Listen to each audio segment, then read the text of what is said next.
Saisir le patrimoine. Un furteur 4D. Une présentation du Laboratoire d'Histoire et de Patrimoine de Montréal. Depuis des décennies, l'informatique nous permet de représenter, en 3 dimensions, le patrimoine bâti.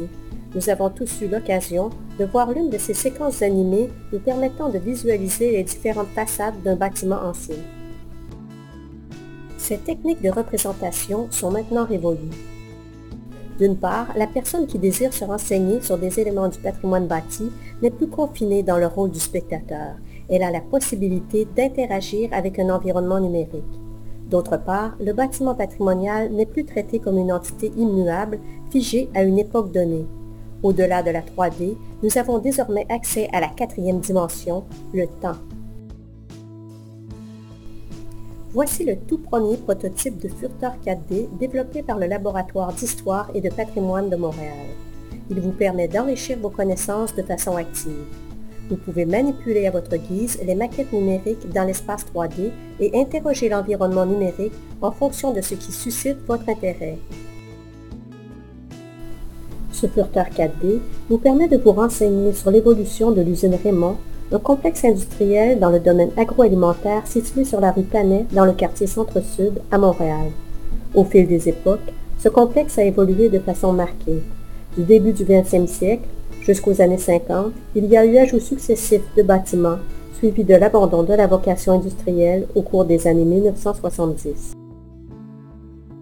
Durant les années 1990, l'ancien entrepôt est reconverti en centre de diffusion culturelle, l'usine C. Commençons par nous renseigner sur le site du complexe industriel. La maquette numérique affichée ici représente la volumétrie d'une partie du quartier. Plusieurs outils de navigation sont disponibles pour manipuler cette maquette. Vous pouvez vous déplacer à vol d'oiseau, vous approcher ou vous éloigner, ou encore modifier l'éclairage. L'histoire du site a été divisée en segments et une ligne de temps vous permet d'aller d'une époque à l'autre. Vous souhaitez obtenir des informations sur le type de construction ou sur l'usage des bâtiments? Un code couleur vous indique les divers types de matériaux de construction et les différents types d'utilisation présents sur le site. À chaque époque, un court texte vous renseigne sur le contexte qui a favorisé une telle évolution. Voyons maintenant ce qu'il en est de l'évolution du complexe industriel lui-même. Durant les premières époques, aucun des bâtiments de l'usine Raymond n'a encore été construit. Il y a d'abord la construction du bâtiment principal, ensuite l'ajout d'un 4e étage et par la suite la construction de l'entrepôt, de la chaufferie et finalement de l'annexe. Suite à l'abandon de la vocation industrielle, l'ancien entrepôt est transformé en centre de diffusion culturelle. À chaque période, un court texte vous renseigne sur la nature des changements. Vous souhaitez examiner de plus près l'un des bâtiments? Il n'y a qu'à modifier le point de vue de l'observateur en appuyant sur le bouton correspondant.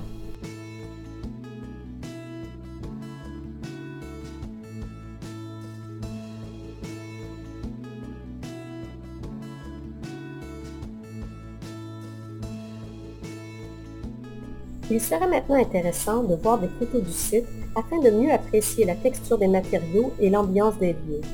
Pour illustrer les premières époques, aucune photo n'est disponible à ce jour. Pour les périodes suivantes, on peut observer des photographies d'époque et des photos plus récentes. Le bâtiment principal en 1935, l'entrepôt en 1947,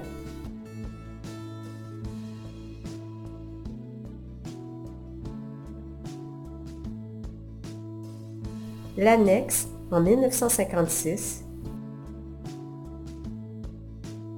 la façade rue Planey suite à l'abandon de la vocation industrielle,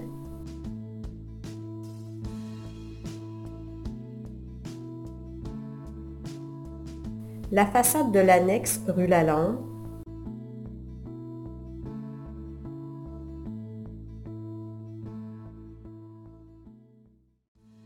l'usine C en 1995, la façade rue Planey,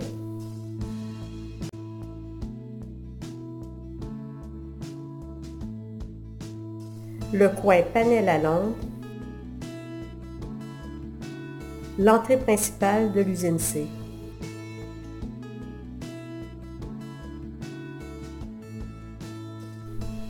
Vous souhaitez maintenant observer l'intérieur des bâtiments. Il vous faudra pour cela découper la maquette. À mesure qu'on se déplace sur la ligne de temps, le rez-de-chaussée de chacun des bâtiments apparaît. Arrêtons-nous durant les années 50. Pour chacune des époques, vous pouvez ainsi observer les espaces intérieurs, un étage à la fois. À certaines époques, des photographies de certains étages sont disponibles. Elles vous permettent de mieux connaître les activités qui s'y déroulaient ou d'avoir une meilleure idée de l'aspect des locaux. On voit ici le 4e étage de l'annexe.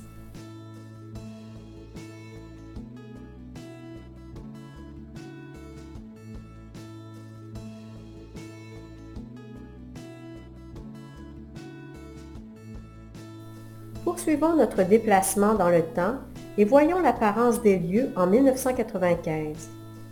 L'ancien entrepôt a été reconverti en centre de diffusion culturelle. Au rez-de-chaussée, on retrouve, entre autres, le foyer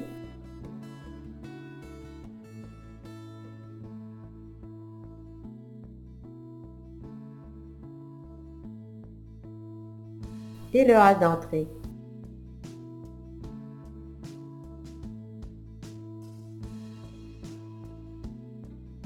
Pour mieux connaître le complexe industriel de l'usine Raymond, vous pouvez également vous renseigner sur les artefacts, personnes et événements rattachés à ce site. Dans la section Informations 2D, vous trouverez des renseignements sur l'historique, l'emplacement, les entrepreneurs, les produits et les employés. Notre furteur 4D est un outil de vulgarisation destiné au grand public. Il est conçu pour favoriser une expérience enrichissante axée sur l'aspect ludique de la découverte. Quel que soit votre parcours, vous explorez l'environnement numérique à votre rythme. Vous avez le loisir de fureter là où bon vous semble, regarder des photos, découper les maquettes de bâtiments, lire des textes, survoler le site. L'environnement numérique portant sur l'usine Raymond sera accessible sous peu à l'Écomusée du Tiers-Monde et vous amènera peut-être à mieux saisir le patrimoine.